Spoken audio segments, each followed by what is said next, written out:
and all the repressions were put aside, certainly during the period that the Olympic Games were there, especially because there was such an overwhelming foreign press in attendance. Once the Olympic Games were at an end and everybody went home, the repressions continued more severely. And this went on until in 1938, in October of 1938, on very, very short notice, all Jews who had come into Germany after World War I and had not been allowed to become citizens, that was a law, most of them came from Poland, were summarily picked up in the middle of the night and transported to the border of Germany and Poland. The Germans were on their side with the guns. The Poles had no idea this was coming.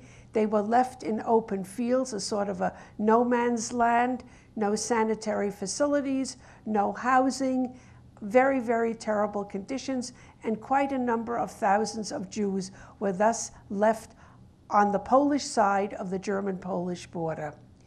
One of the families who was so left had a son who was a student in Paris. And he was absolutely horrified and grief-stricken when he heard what happened to his parents. He was able to get a gun. He walked into the French embassy, to the German embassy in Paris, and he shot the third foreign secretary.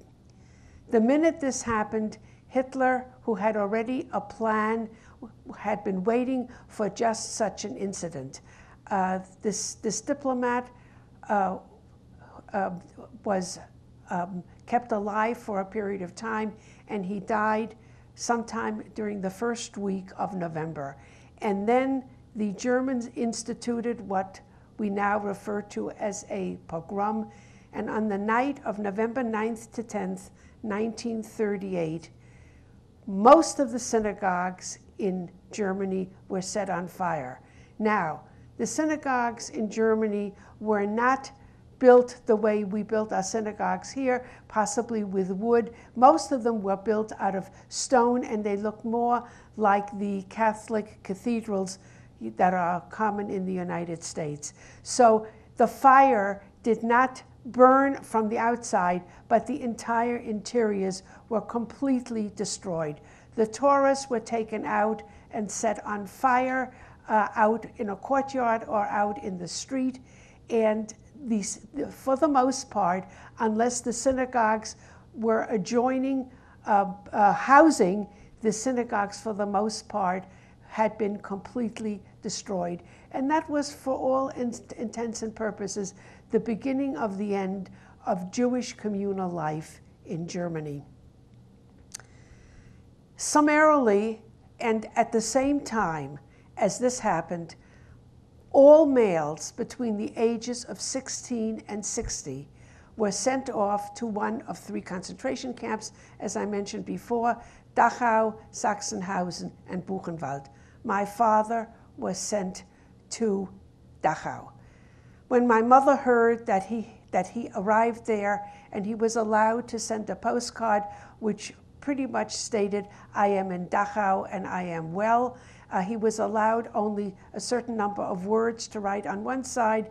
The other side of the postcard that he was given gave a list of instructions of what people could and could not send to the inmates of Dachau.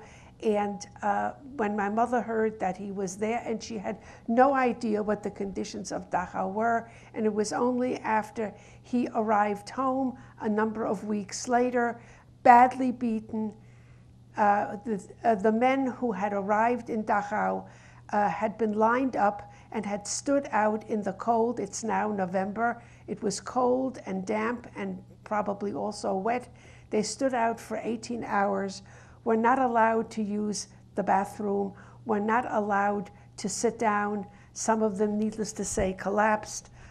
When they were finally allowed into the barracks, they were not given bunks.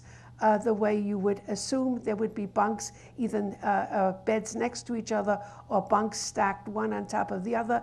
They had to sit on the floor with their legs spread apart, one in front of the other from wall to wall.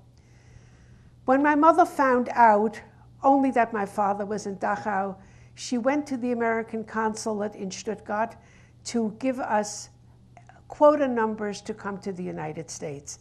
Had we stayed in Germany and had not been able to leave, the quota numbers that she got from us would have come due maybe in 1944, and I would not be here today to tell you this story.